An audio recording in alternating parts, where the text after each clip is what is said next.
결혼 4년 차가 되던 무렵 제 삶은 그저 흘러가는 강물 같았습니다.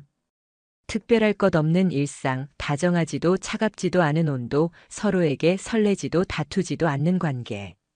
우리는 한 집에 살고 있었지만 마치 다른 세계에 있는 사람처럼 각자의 시간을 보내며 하루를 마감했습니다. 주말이면 남편은 소파에, 저는 침대에 앉아 각자의 휴대폰만 들여다보다가 그대로 잠드는 날이 많아졌습니다. 그런데 이상하게도 그 곁에 있어도 외로움은 늘 따라붙었습니다. 함께 밥을 먹고 같은 침대에 누워 있는데도 오히려 더 공허했습니다. 함께 있다는 감각이 희미해지고 존재는 물리적으로 곁에 있지만 마음의 거리는 끝없이 벌어져 있는 것만 같았죠. 그 무렵부터 저는 이상하게 가슴 안쪽에서 허기 같은 감정을 느꼈습니다. 웃고 싶어도 웃음이 사라졌고 떠들고 싶어도 대화가 없었습니다. 남편의 시선은 늘 다른 데를 향했고 제 하루는 점점 투명해지는 것 같았어요. 그러던 어느 날 그 답답한 공허감이 단순한 권태가 아니라는 걸 알게 되는 순간이 왔습니다. 원인은 다름 아닌 남편의 휴대폰이었습니다. 그날은 토요일 아침이었어요.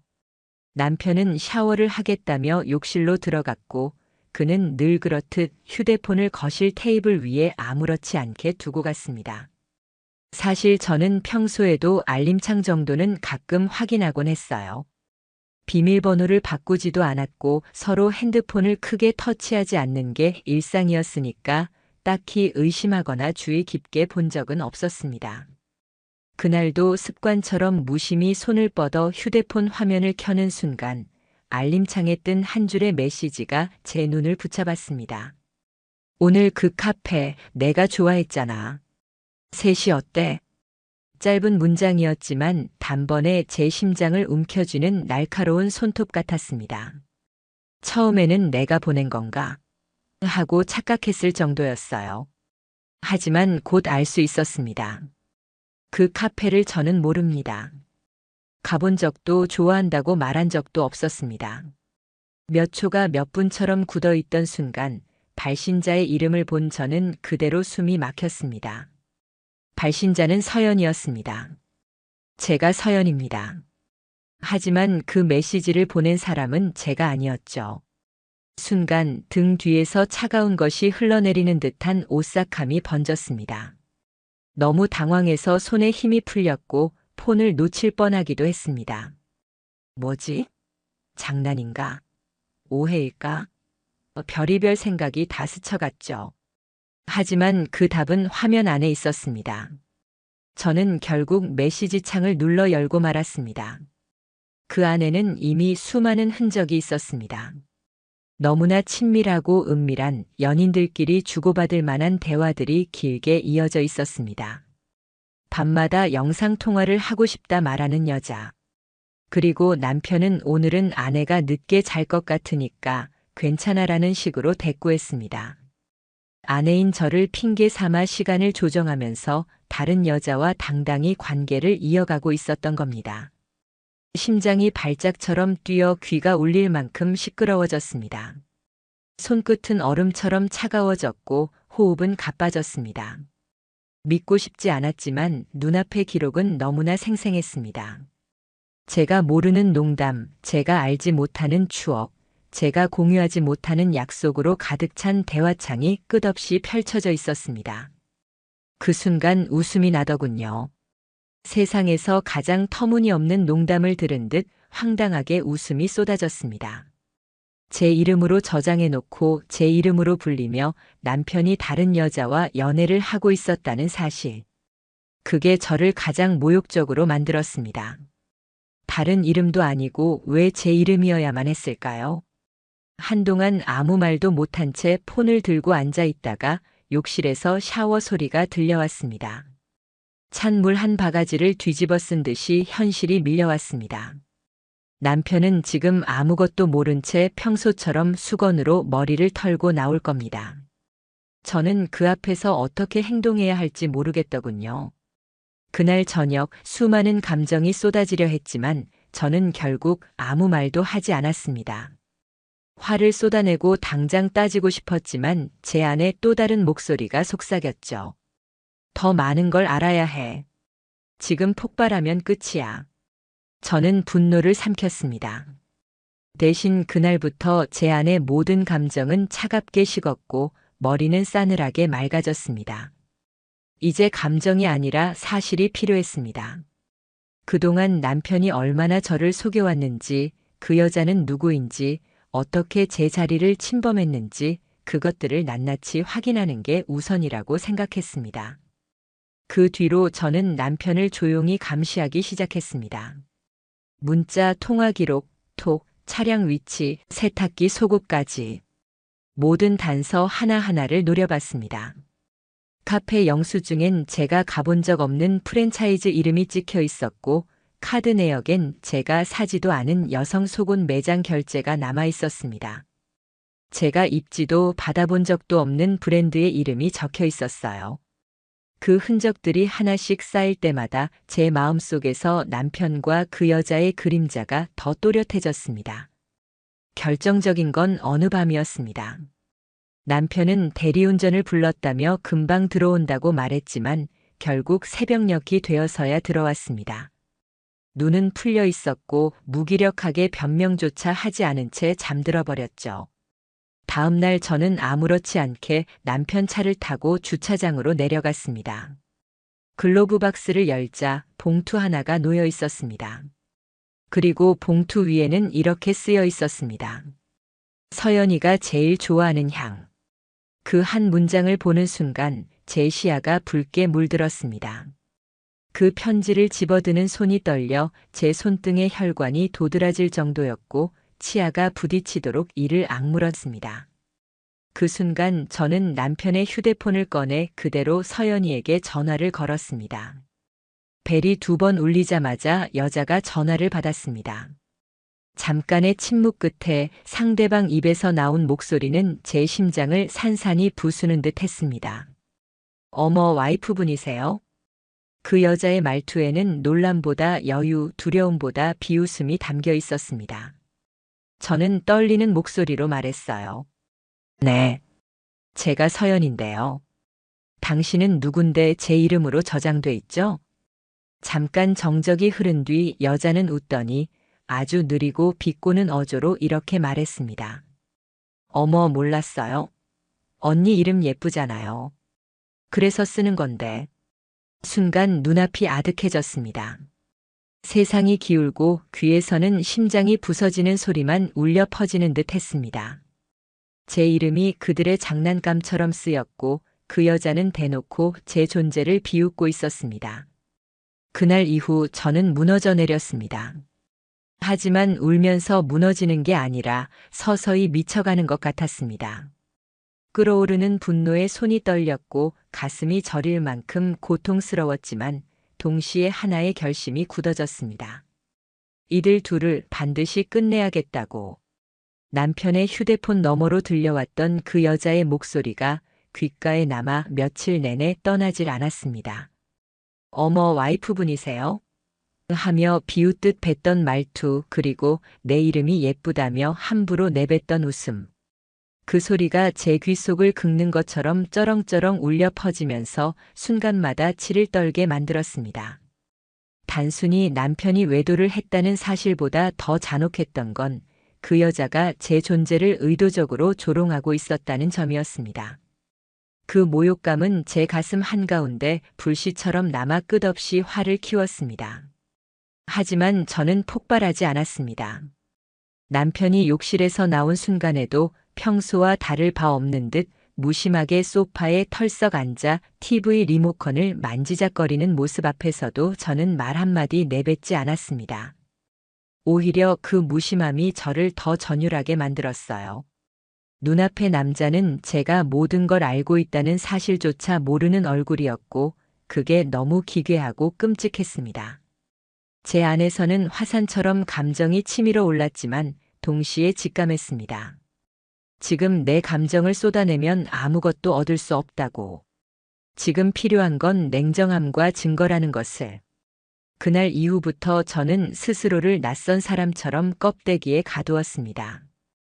남편이 말을 걸어도 무심히 대답하고 예전처럼 집안일을 챙기며 평온하게 일상을 이어가는 척했죠. 그러나 그 모든 순간 제 안에서는 전혀 다른 계획이 정교하게 짜여지고 있었습니다. 우선 회사에 연차를 몰아서 쓰기로 했습니다. 낮에 활동할 시간이 필요했거든요.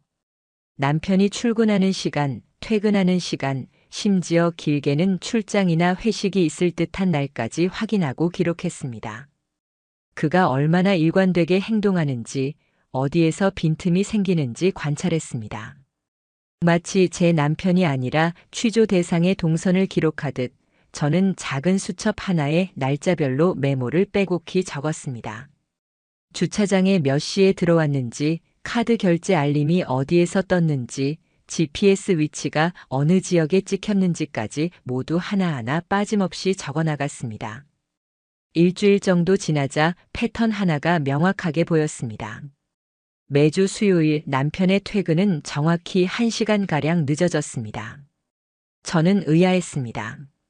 남편의 회사는 IT 업계라 수요일은 재택근무가 가능한 날이었고 굳이 출근을 해도 다른 날들보다 업무가 일찍 마무리되는 경우가 많았습니다.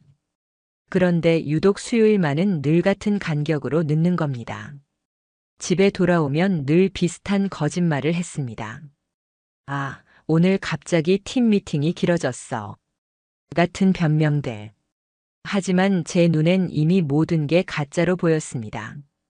그리고 저는 그 여자에 대해 더 알 필요가 있다는 생각이 들었습니다. 내 이름을 함부로 가져다 쓰며 남편과 관계를 이어가던 그 뻔뻔하고 비웃음 섞인 목소리의 주인을 저는 반드시 알아야 했습니다. 단순히 외부의 여자가 아니라 어떤 의도를 가진 존재라는 걸 직감했거든요. 남편의 휴대폰에서 확보해둔 소소한 단서들, 프로필 사진, 아이디, 메일 주소. 그 작은 조각들을 연결해 온라인에서 추적을 시작했습니다. 그리고 놀랍게도 결과는 생각보다 가까운 곳에서 나타났습니다. 제가 다니던 헬스장에서 몇 차례 마주쳤던 여자가 바로 그 사람이었습니다. 스포츠브라 위에 루즈한 티셔츠를 걸친 모습, 짙은 갈색 머리에 인위적으로 올린 눈꼬리, 일부러 꾸민 듯 한동안 화장. 탈의실에서 옷을 갈아입다 자연스럽게 말을 주고받았던 기억이 스쳤습니다. 언니, 어깨 운동은 어디에서 배워요? 하고 먼저 말을 걸던 여자. 친근하게 웃는 얼굴로 별거 아닌 대화를 툭 던지며 다가왔던 여자. 바로 그 사람이었습니다. 피부가 오싹해졌습니다. 우연일 리가 없었습니다. 저를 알고 접근했고 의도적으로 제 옆을 맴돌며 대화를 시도했던 것이었습니다. 단순한 불륜이 아니라 그 여자는 일종의 게임을 하고 있었던 겁니다. 저를 흉내내고 저처럼 굴고 심지어 제 시간을 따라잡으려는. 제 패션, 제 말투, 제가 하고 있던 습관조차 흉내내고 있었습니다. 그리고 그 위에서 제 남편과 부적절한 관계를 맺고 있었습니다. 그 사실이 머리와 가슴을 동시에 파고들자 분노는 도저히 주체할 수 없는 경류처럼 폭발하려 들었습니다. 하지만 저는 더 깊게 숨을 들이마시며 참아냈습니다. 제가 할 일은 복수나 고함이 아니라 법적인 증거를 철저히 수집하는 일이었으니까요. 우선 가장 먼저 확보할 수 있는 건 통화 내용이었습니다. 한국에서는 통화 당사자가 직접 녹음한 내용은 증거로 제출할 수 있습니다. 저는 남편의 휴대폰을 상황에 맞춰 녹음 모드로 켜둔 뒤 두 사람이 통화하는 순간을 기다렸습니다. 그리고 어느 날 남편의 방에서 울린 전화벨 소리에 숨을 죽였죠. 몇 분 뒤 녹취 파일을 확인했을 때 제 안에 있던 마지막 기대는 산산조각 나버렸습니다. 자기야, 오늘은 언니가 뭘 눈치챈 것 같아. 나 좀 무서워. 괜찮아. 내 와이프 멍청해서 금방 넘어가. 그 문장들이 그대로 담겨 있었습니다. 손에서 핸드폰을 떨어뜨릴 만큼 충격이었지만 저는 끝까지 참았습니다. 이건 반드시 법정에서 들려주어야 할 문장이었으니까요. 다음으로는 카드 내역이었습니다. 제 명의로 된 카드는 당연히 없었지만 남편의 월급 통장에서 빠져나가는 자동이체 내역을 통해 사용 패턴을 읽을 수 있었습니다. 의도적으로 꼼꼼히 정리했습니다. 풀빌라 펜션, 특정 레스토랑, 드럭스토어. 제가 간 적도 받은 적도 없는 소비 목록들이 또박또박 기록되어 있었습니다. 명백하게 이중 생활의 흔적이었죠. 마지막으로 그 여자의 SNS를 추적했습니다. 오랜 시간 걸렸지만 결국 새 계정을 하나 만들어 친구 요청을 보냈습니다. 예상보다 빨리 수락되었고 스크롤을 내리자마자 숨이 막혔습니다. 사진 속 그녀는 얼굴을 가렸습니다. 하지만 배경이 문제였어요. 분명 제가 남편과 신혼여행 때 다녀왔던 리조트, 창가와 커튼, 테이블까지 똑같았습니다. 그 장소에서 그녀와 남편은 함께 웃고 있었습니다. 제 인생의 시작이었던 시간이 두 사람에게는 새로운 추억으로 더럽혀졌던 겁니다. 저는 그 자리에서 숨죽여 폰을 끌어안고 앉아 있었습니다. 현실이 무너져 내리는 듯 어지러웠지만 오히려 더 또렷해진 생각이 있었습니다. 이젠 물러설 수 없다는 것. 이 모욕과 배신을 끝까지 드러내고 자신의 이름으로 법적인 기록으로 남겨야만 한다는 확신이었습니다. 남편은 여전히 눈치채지 못하고 제 옆에서 무심히 일상을 이어가고 있었습니다. 하지만 저는 이제 완전히 다른 여정의 출발선에 올라섰습니다. 남편과 상간녀가 만들어 온 모든 흔적을 제 두 손 안에 쥔 채 저는 반드시 이 둘에게 제가 받은 모욕 그대로의 대가를 돌려주리라 다짐했습니다. 그리고 그건 단순한 분노가 아니라 차갑게 계산된 계획이 되어 제 안에서 구체적인 형태로 자라기 시작했습니다. 변호사를 처음 만나기 전날 저는 거울 속 제 얼굴을 긴 시간 바라봤습니다. 눈이 충혈되어 있었지만 눈물은 거의 나오지 않았습니다. 이상했어요. 울고 싶었지만 울 수가 없었습니다. 분노가 눈물을 가로막았다고 해야 할까요? 나는 피해자다, 나는 속았다. 이런 생각보다 내가 얼마나 철저히 증거를 잡아서 이들을 모조리 무너뜨릴 수 있을까라는 생각이 머릿속을 차지하고 있었습니다. 상담을 위해 찾아간 로펌은 도시 외곽에 위치한 중형 규모 사무실이었습니다. 접수 데스크에서 제 이름을 확인하고 상담실로 안내받아 들어서자마자 가슴이 철렁 내려앉았습니다. 책상 위에는 두툼한 법률 자료집들이 정리되어 있었고 벽에는 이혼가사 전문이라는 문구가 큼지막하게 걸려 있었습니다. 그 순간 이 공간에 발을 들였다는 사실만으로도 저는 이미 남편과 아내가 아닌 원고와 피고의 관계로 인생이 바뀌어 버렸다는 걸 실감했습니다. 처음 상담실 의자에 앉았을 때 저는 단 한마디도 나오지 않았습니다. 입술이 바짝 말라붙은 듯해서 말을 뱉을 수가 없었어요. 눈이 뜨거워지며 울컥했지만 억눌렀습니다. 변호사는 제 얼굴을 조용히 바라보더니 차분히 말했어요. 말씀하시기 힘드셔도 괜찮습니다. 천천히 하나씩 말씀해 주세요. 그 말에 뭔가 탁 풀린 듯 숨을 삼키며 한참 동안 이야기를 쏟아냈습니다. 남편의 휴대폰에서 시작된 낯선 메시지, 제 이름으로 저장된 상간녀, 통화 녹취 속의 모욕적인 대화 카드 내역과 영수증, 그리고 신혼여행지에서 두 사람이 남긴 흔적까지. 이야기하는 내내 손이 떨렸고 목소리가 이따금 울음으로 갈라졌습니다. 하지만 변호사는 단 한 번도 제 말을 끊지 않았습니다. 끝까지 듣고 난 뒤 단호하게 말했죠. 증거는 충분합니다. 다만 중요한 건 타이밍이에요. 지금 당장 법적 절차를 밟을 수는 있습니다. 하지만 상대가 아직 자기 잘못을 완전히 자각하지 못한 상태에서 움직이면 대응 수위를 낮추거나 교묘하게 빠져나가려 할 겁니다. 지금 필요한 건 조금 더 행동의 패턴을 잡아내는 겁니다. 저는 고개를 끄덕였습니다. 단순히 들킨 불륜이 아니라 반복적이고 고의적인 행위라는 걸 드러내야 한다는 말이었습니다. 그 순간 제 안의 분노가 오히려 냉정하게 식어갔습니다. 이건 싸움이 아니라 게임판이었고 저는 처음으로 이 싸움에서 승리할 방법을 손에 쥔 듯 했습니다. 저는 변호사와 상의 끝에 두 가지 계획을 세웠습니다. 첫 번째는 남편과 상간녀가 실제로 만나는 현장을 직접 포착하는 것. 두 번째는 통신 기록, 계좌 내역 등을 통해 상간녀 신원을 확보한 뒤 법적 통지 절차를 준비하는 것이었습니다. 몇 날 며칠을 기다렸습니다. 남편은 언제나처럼 무심한 얼굴로 제 옆에서 밥을 먹고 TV를 봤습니다. 하지만 그 무표정 뒤에서 어떤 행동을 저지르고 있을지 저는 알고 있었습니다. 그리고 드디어 그날이 왔습니다. 수요일 저녁. 남편은 회사 동료들과 회식이 있다고 했습니다. 늘 그랬듯 저는 대수롭지 않게 웃으며 대답했죠. 그래, 조심히 다녀와. 하지만 그 순간 내 가슴 속에서는 치밀어 오르는 긴장감이 손끝까지 전해졌습니다.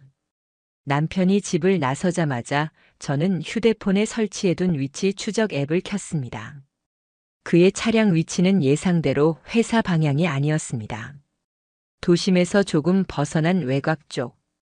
커다란 도로에서 한참 들어가야 나오는 인적 드문 카페 근처였습니다. 저는 차를 몰고 조용히 그곳으로 향했습니다. 카페 부근에 차를 세우고 넓은 주차장 뒤쪽에서 시간을 가늠하며 숨을 죽였습니다. 잠시 후 제 남편의 차가 나타났습니다. 그는 주변을 두리번거리며 차에서 내려 카페 쪽으로 향했습니다. 그리고 잠시 뒤 또 다른 차 한 대가 도착했죠. 그 차에서 내린 여자를 보자 제 심장이 다시 폭발하듯 뛰었습니다. 짙은 갈색 머리, 트렌치코트 아래로 드러나는 실루엣. 제가 헬스장에서 보았던 그 여자였습니다. 그녀는 남편을 보자마자 자연스럽게 걸어와 그의 옆에 섰습니다. 그리고 놀랍게도 그녀가 입고 있던 니트는 제가 예전에 즐겨 입던 가디건과 거의 똑같은 디자인이었습니다. 순간 소름이 돋았습니다. 그 여자는 제 옷차림, 제 스타일마저 흉내내며 남편 옆에 서 있었습니다. 두 사람은 주변을 의식하지 않고 팔짱을 끼고 걸었습니다. 남편의 얼굴은 무표정이었지만 저와 있을 때와는 전혀 다른 편안함이 깃들어 있었습니다. 저는 손에 들고 있던 카메라 셔터를 눌렀습니다. 손을 잡고 걷는 장면, 서로를 바라보며 웃는 순간 모두 사진으로 남겼습니다. 매 순간이 제 심장을 찢었지만 동시에 그 고통은 칼날처럼 차갑게 변해 물증이 되었습니다.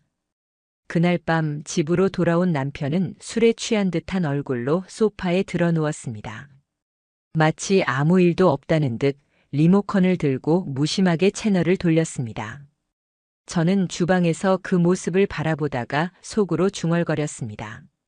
너는 이제 끝났다. 내가 내 옆에서 웃고 있을 때조차 넌 이미 무너지고 있는 거야. 며칠 후 저는 변호사와 함께 상간녀에게 보낼 내용 증명을 준비했습니다.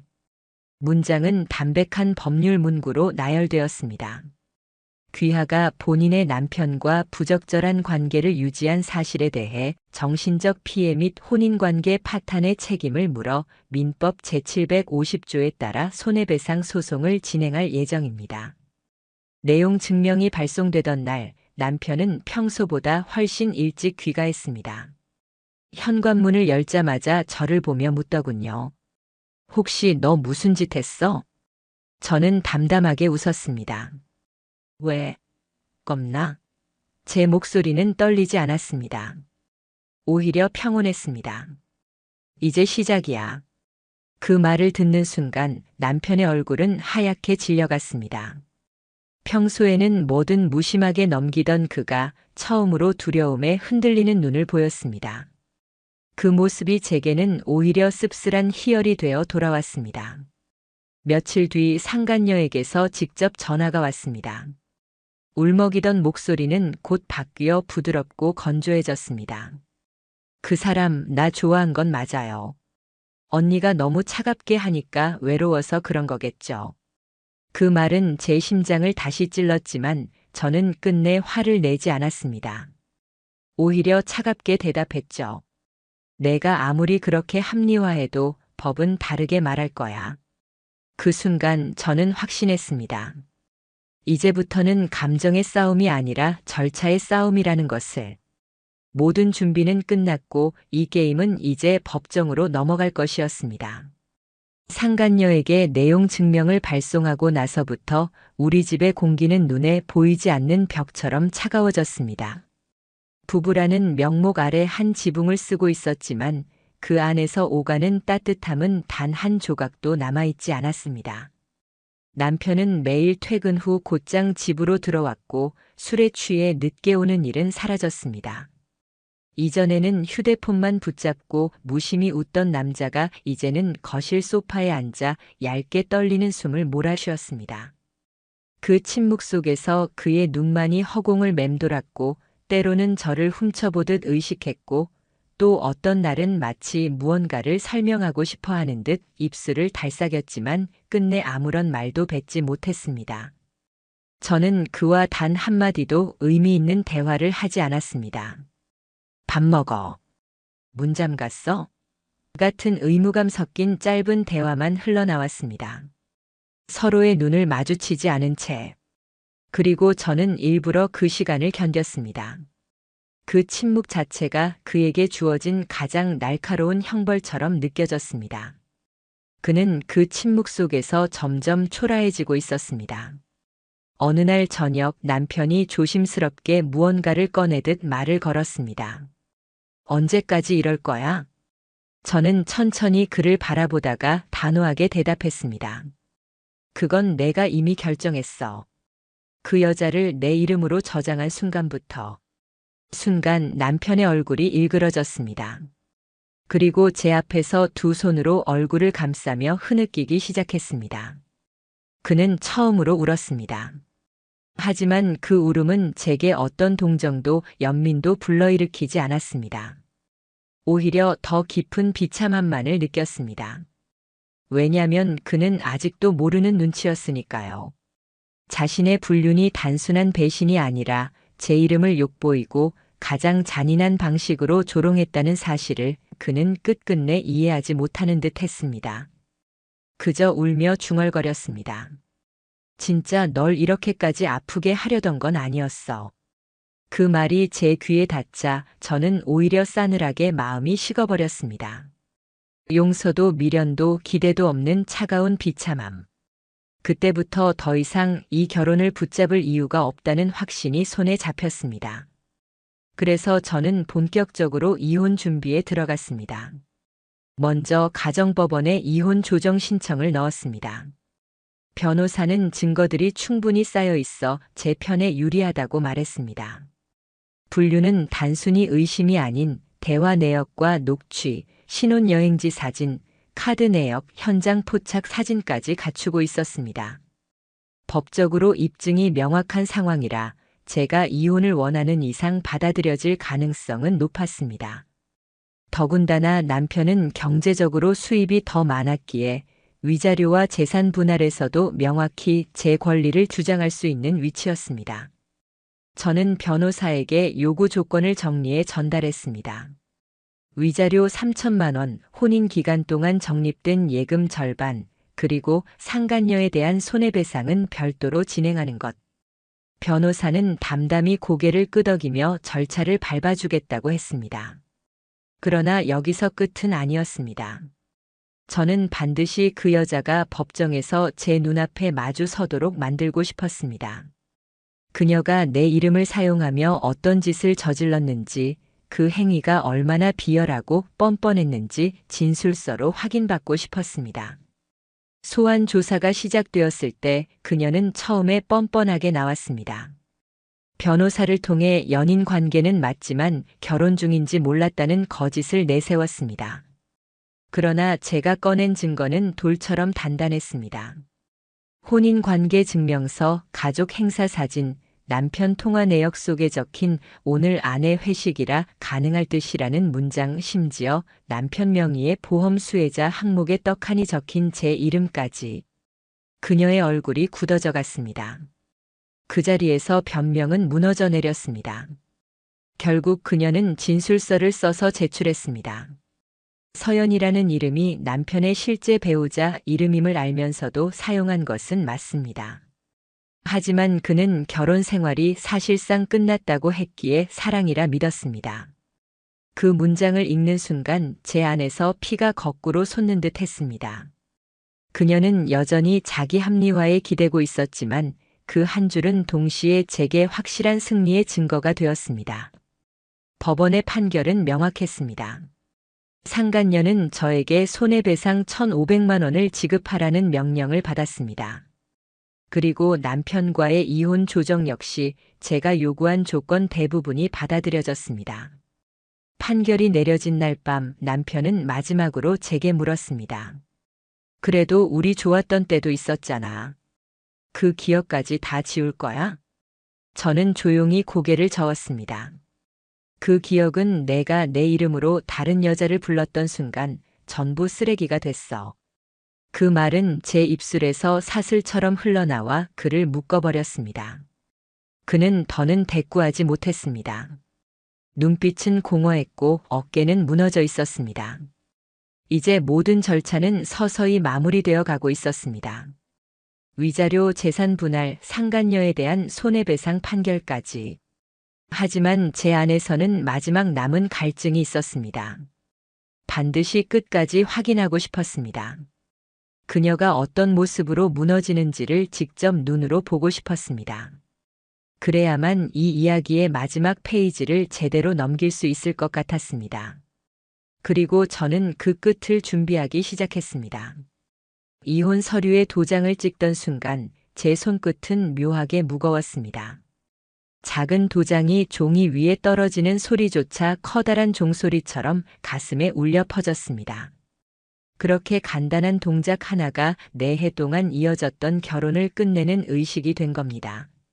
서류는 단지 몇 장의 얇은 종이에 불과했지만 제게는 한 시대가 끝났다는 증표 같았습니다.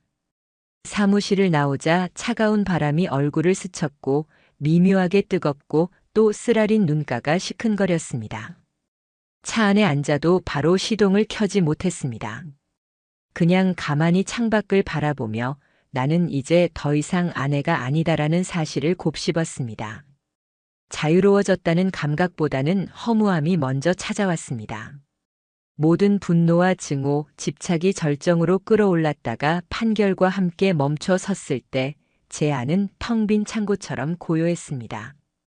그제야 깨달았습니다. 복수를 하며 발 딛고 버텼던 이 시간 동안 사실 제 삶은 멈추어 있었던 것 같았습니다. 그럼에도 불구하고 제가 앞으로 나아가기 위해서는 반드시 이 과정이 필요했음을 부정할 수는 없었습니다. 그 모든 법적 절차가 끝났음에도 불구하고 제 마음 한 구석에는 여전히 해소되지 않은 무언가가 남아 있었습니다. 그것은 바로 그녀였습니다. 내 이름을 훔쳐쓰고 뻔뻔하게 웃으며 내 자리를 기어코 빼앗아 보려 했던 여자. 법원 판결문 속의 글자들이 그녀에게 내려진 형벌이긴 했습니다. 하지만 저는 더 구체적인 현실의 모습, 그녀가 어떻게 무너지고 있는지를 직접 보고 싶었습니다. 그것이야말로 진짜 마지막 확인이자 제가 앞으로 걸어갈 발걸음을 가볍게 만드는 열쇠일 것 같았습니다. 그녀의 회사는 이미 알고 있었습니다. 인터넷과 주변 지인들을 통해 알아보니 소송으로 인해 이전 직장에서 이미지가 크게 무너졌고 결국 조용히 회사를 옮겼다는 사실까지 알게 되었습니다. 그러나 업계 특성상 소문은 빠르게 퍼졌습니다. 디자이너라는 직업은 사람들의 평판이 생명인데 그녀의 이름 석자는 이미 문제 있는 인물이라는 꼬리표가 달려 있었습니다. 그리고 얼마 지나지 않아 우연히 들려온 소문이 있었습니다. 제가 들은 그 소문은 충격적이기도 한편 허무하기도 했습니다. 그녀가 제 남편의 아이를 가졌었다는 이야기였습니다. 하지만 아이는 태어나지 않았고 남편은 끝내 책임을 지지 않은 채 그녀 곁을 떠나버렸다는 얘기였습니다. 그 말이 사실인지 허구인지 확실하지 않았습니다. 그러나 저는 굳이 확인하지 않았습니다. 심장이 저릿해졌지만 분명한 건 그 모든 파국 속에서도 남편과 그녀는 서로를 끝까지 붙잡지 못했다는 사실이었습니다. 그러던 어느 날 뜻밖의 연락이 왔습니다. 발신자는 남편이었습니다. 오랜 시간 연락을 끊었던 그가 갑자기 문자를 보내왔습니다. 시간 좀 내줄 수 있어? 처음엔 읽고 무시했습니다.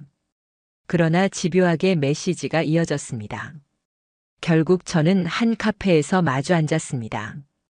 그는 초췌한 얼굴로 앉아 있었습니다.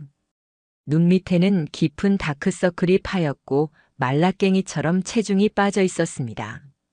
그가 한동안 침묵하다가 입을 열었습니다. 나 다 잃었어. 회사도 친구도 부모님 신뢰도. 그리고 지 혼자 결정하고 사라졌어. 그는 묻지도 않은 이야기를 쏟아냈습니다. 내가 진짜 바보였어.